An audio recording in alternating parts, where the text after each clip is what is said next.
He is the candidate the United States needs, ladies and gentlemen, a president who can bring the country together, a president who appreciates the strengths of our allies and partners, a president who respects opinions, who respects diversity, a president who understands the value of our men and women in service. I do believe Mike can get it done. Ladies and gentlemen, Mayor Mike Bloomberg.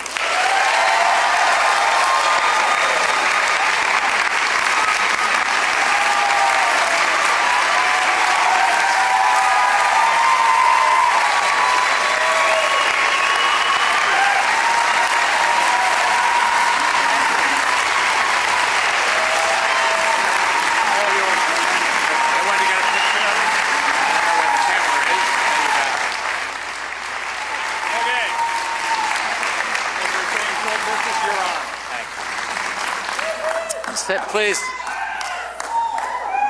Well, thank you.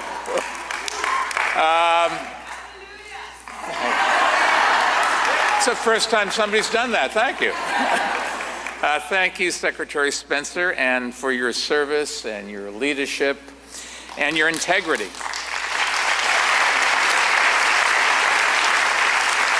And for always honoring the oath to protect and defend the Constitution of the United States of America, even in the face of tremendous pressure. I can't think of a person I respect more for their character. You really are the definition of a great American, and we all appreciate it. Thank you for taking care of us. And I also want to thank you in particular for that kind introduction. You gave it exactly the way I wrote it. Let me all thank Tessa Robinson. Tessa, thank you for her words. And for all her advocacy on behalf of veterans and military families around this country. And also Mayor Alexander for his good work here and for welcoming us to his great city.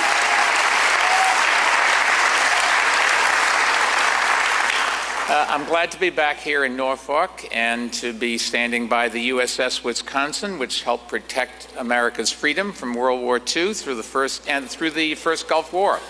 It was one of the great ships we have. Unfortunately, it was not built in New York, which I was sort of hoping for a New York-built battleship out here. But when we built them, it was a long time ago, and I don't think they're used today. A little more than 2 months ago, I launched my presidential campaign in this city, and since then I've been to almost 60 cities in 25 states around the country, and I came back to Norfolk for two reasons. The first is to announce some new plans to support veterans and military families here in southeastern Virginia and around the country.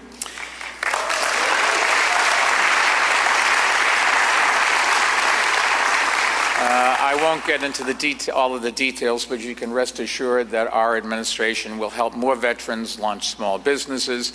Our administration will connect veterans with good jobs and build on the skills and training that they have.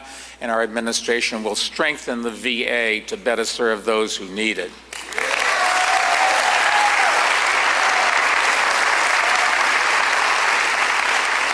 One of the things we're also going to do is make sure that we help veterans build more wealth and successful careers after service, and strengthening health care and mental care and reproductive health care and affordable child care for veterans and service members.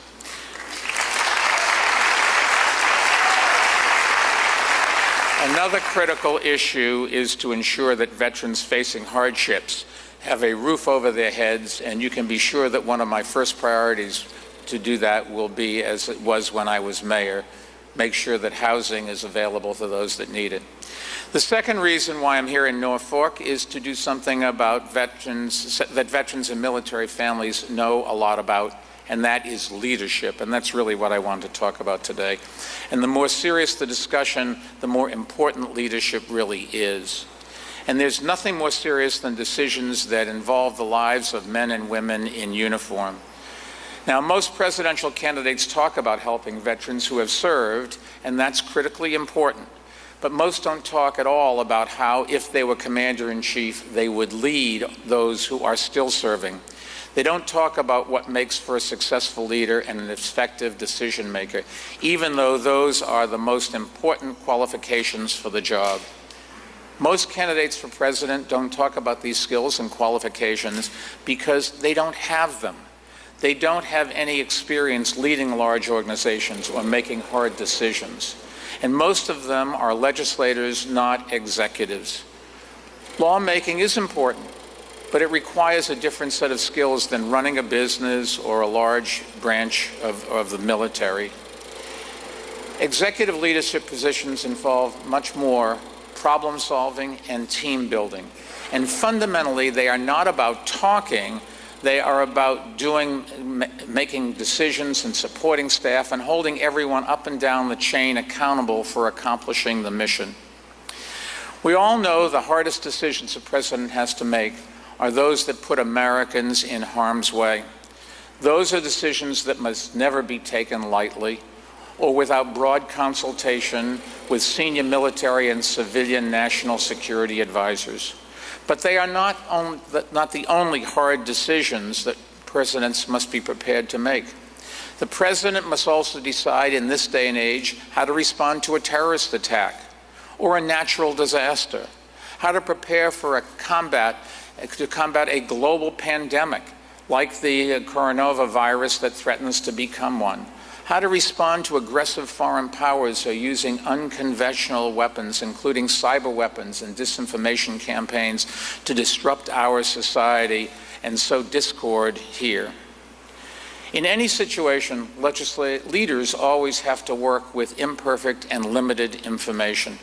Great leaders in our history have been able to respond not simply because of their own intelligence, but because of the teams they put in place to conduct and inform and discipline a process, for allowing different points of views, challenging assumptions, examining data and intelligence, thinking through second and third order consequences, and ultimately making decisions and carrying them out.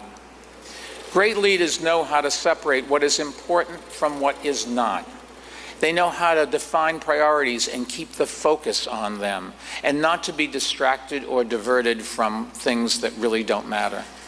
Now, no one can be fully prepared for what awaits them in the Oval Office, but I have had some experience running large, complex organizations and leading through a crisis. As mayor of New York City, I oversaw a workforce of 300,000 people, and I was elected just weeks after the terrorist attacks of 9/11. People were still mourning. Our city was in tatters, and our economy was in recession. Many people thought New York's best days were behind it.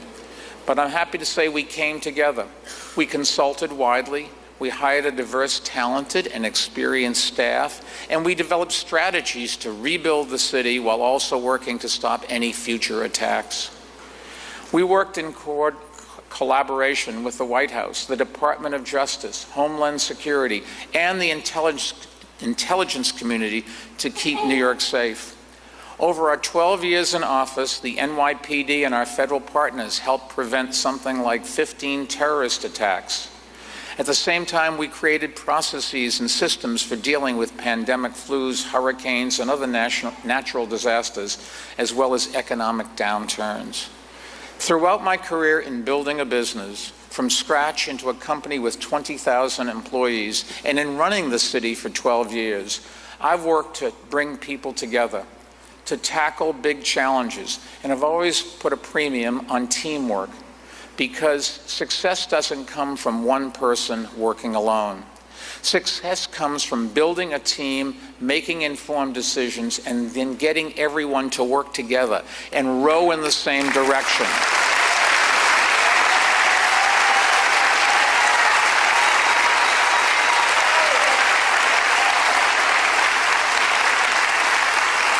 In each of those three areas, team building, decision making, and coordinated implementation, our country today is not getting the executive leadership that we need.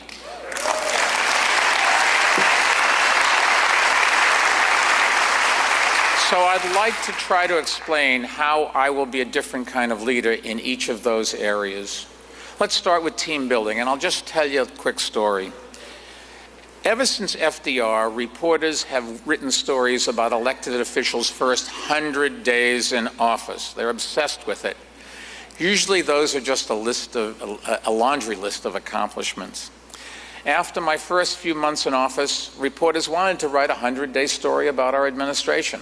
And they asked me, "What have you accomplished?" And my answer was, "We built a team." And they said, "Yeah, but what did you accomplish?" I said, No, we built a team." The reporters just could not wrap their heads around why I thought that was an important accomplishment. But the fact is, the team we built over 100 days makes possible every single thing we accomplished over the next 11 years. Now, our current president takes a different view of things. He thinks he alone has the answers, and his ego does not leave room for the concept of team. Near the end of his first year, he was supposedly asked about the large number of unfilled posts in the State Department. His answer was, "I'm the only one that matters." I spell the word team with 4 letters, T-E-A-M. He spells it with 1 letter, I.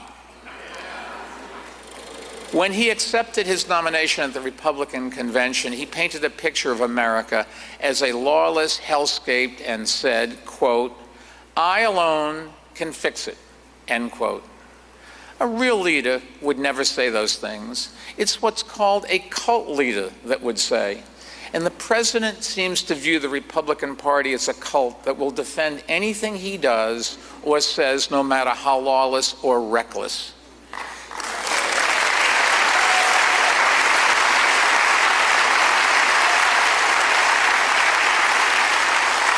He seems to view our international allies the same way, not as partners, but as lackeys who must bend to his will or face the consequences. International partnerships are crucial to America's ability to achieve strategic goals for our security and our economy and in every other important area.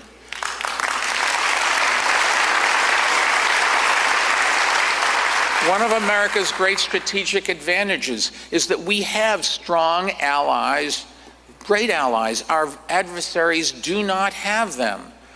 Our allies bring resources and talents to assist in critical missions, and that's a major reason why we prevailed in the Cold War. Unilateralism is not a viable option in a global age when we need collective response. No single country can deal with climate changes or pandemics or terrorism or nuclear proliferation. Unilateralism is not leadership, because leadership involves getting others to follow, not going it alone. Yet tragically, thank you.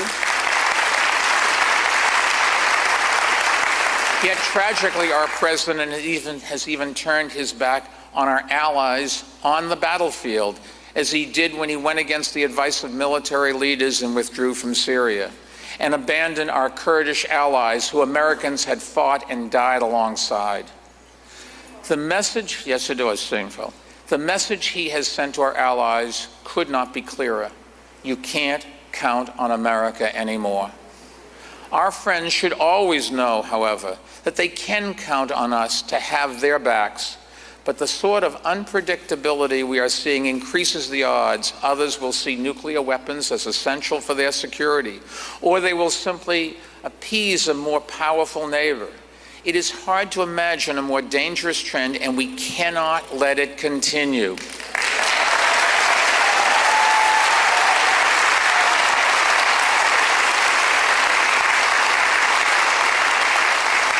When the U.S. does not set the agenda or withdraws from its leadership roles, our rivals will fill the vacuum.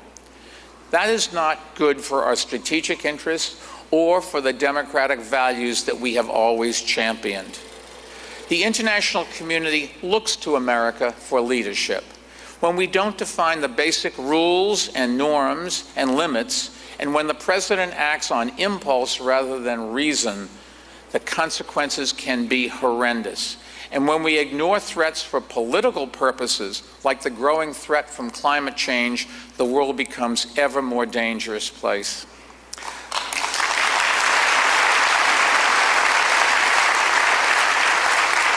A climate change denier is incapable of seeing the national security dimensions of the issues: more refugees, more conflict over water, more potential for spread of diseases, all of which deeply affect our military, who must deal with these issues every single day.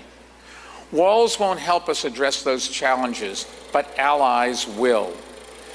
In addition to building teams and alliances, let me touch on a second principle of leadership: decision-making. Good decision-making requires more than just good information. It starts with total honesty.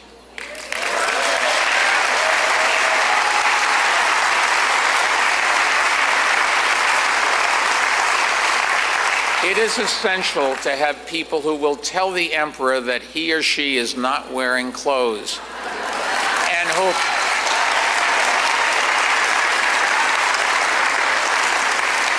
just think about the mind boggles,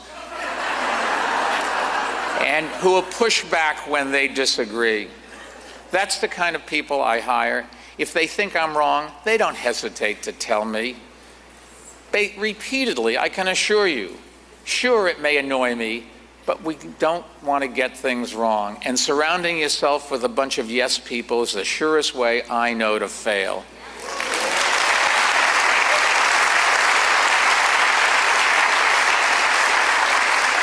My team that's been with me for 15 plus years now knows that not backing down won't cost them their jobs. Quite the contrary, I'll respect them more for it as the day goes on. I have no patience for toadies and sycophants. My ego doesn't need the stroking.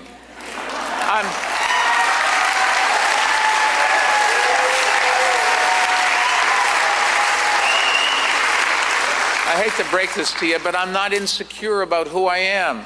And I'm comfortable with people disagreeing with me and telling me so. After all, I have 2 daughters. What do you expect? I will hear from both of them over that remark.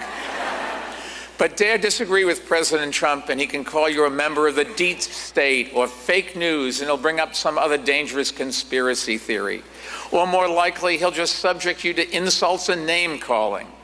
He does that even with war heroes, like my good friend and a great American hero, the late John McCain, a graduate of our wonderful Naval Academy.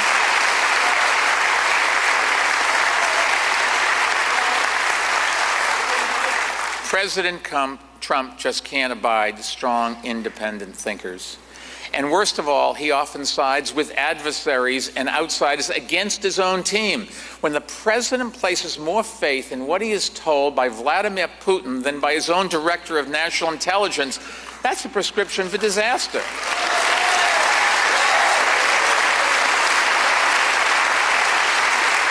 When the president asks his personal lawyer to undermine his own cabinet on a crucial national security issue, that also is a dangerous situation. We should expect presidents to build strong teams with diverse backgrounds and differing opinions. And we should expect presidents to listen to them and to weigh their advice and guidance before making decisions. But once all the arguments have been made and the president makes a decision, it is imperative that he or she have the skills to implement the decision and achieve the mission. That requires steady leadership. But the Trump administration has been rife with chaos and infighting and personnel turnover and information leaks. Plans get tweeted out before the agencies responsible for implementing them even know about them. And in some cases, senior members of the administration have actually been fired over Twitter. And that includes a Secretary of State, a Director of Homeland Security, and a top national security advisor. You can't make this up, folks. The president's firing by Twitter and his wildest rantings on Twitter, I think, encapsulate the lack of discipline that he brings to the job of Commander-in-Chief. Decision-making requires a disciplined process, disciplined thinking, and disciplined analysis. When the Commander-in-Chief has no discipline, those who serve in the military are put at risk, and we cannot accept that.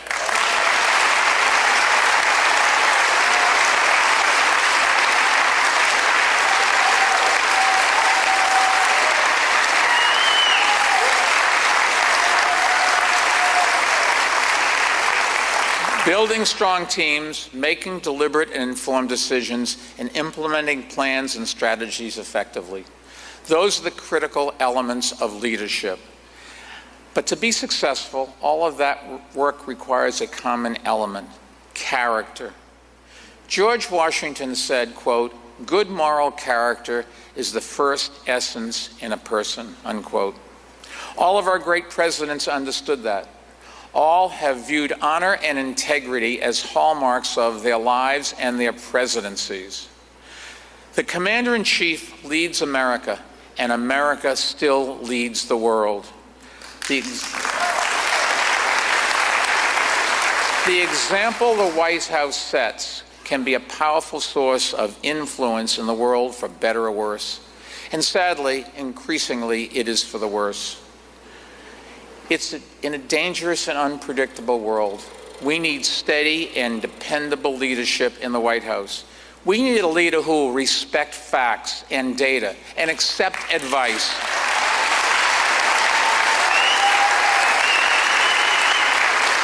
We need a leader who will listen to those who have devoted their lives to their work and trust them to do their jobs.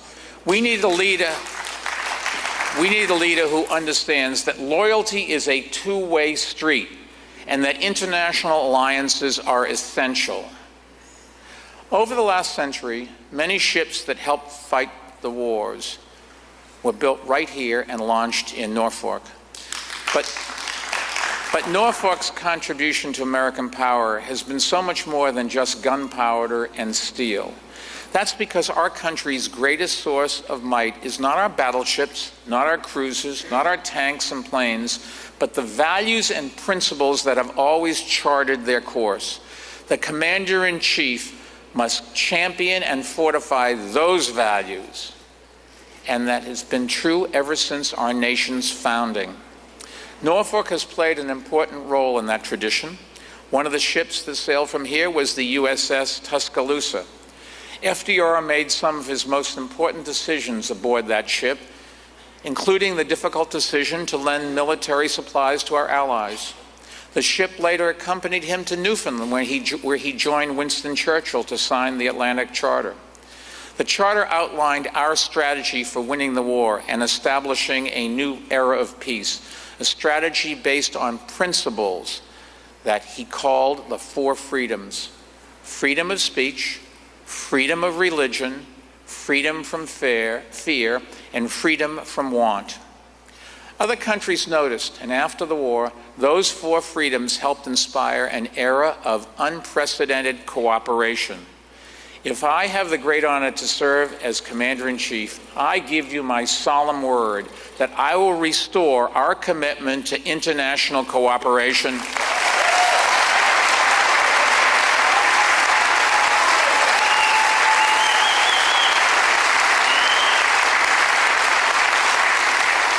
To the four freedoms that brought nations together after the worst global conflict in history. And I will follow our first president's wisdom and lead with good moral character and honesty.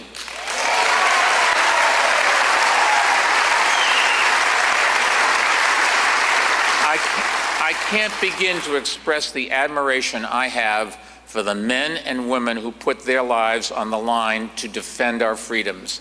And I can't begin to express my gratitude to their families. I hope I can win your support. I can just promise you this: you will always have mine. Thank you, and God bless.